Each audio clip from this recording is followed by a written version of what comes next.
The Umkhonto weSizwe Party spokesperson Nhlamulo Ndlela has delivered a scathing critique of the 10 expelled members of parliament who have taken their fight to court.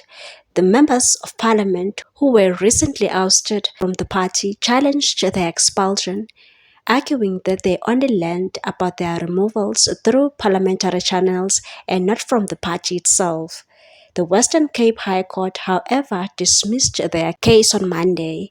Ndlela is adamant that these members of parliament were well aware of their temporary roles within the party and said it's quite misleading for them to make such claims now. He told the Newsroom Africa and said from the outset they knew their positions were not permanent. We did not act suddenly or unfairly. The Umkhonto weSizwe Party has been grappling with internal turmoil marked by several high-profile dismissals and expulsions.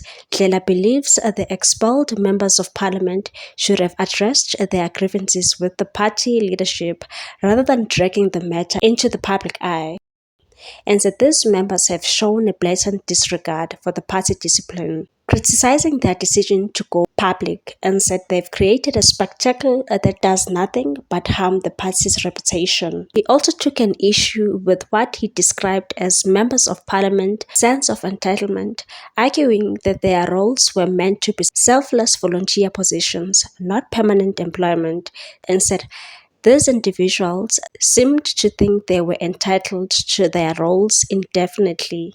That's not how our party operates.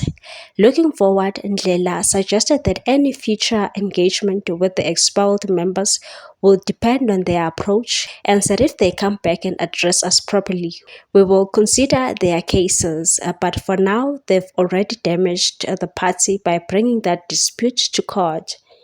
Ndlela's comments highlight Umkhonto weSizwe Party's focus on its mission to address community issues while steering clear of internal conflicts that could detract from their goals.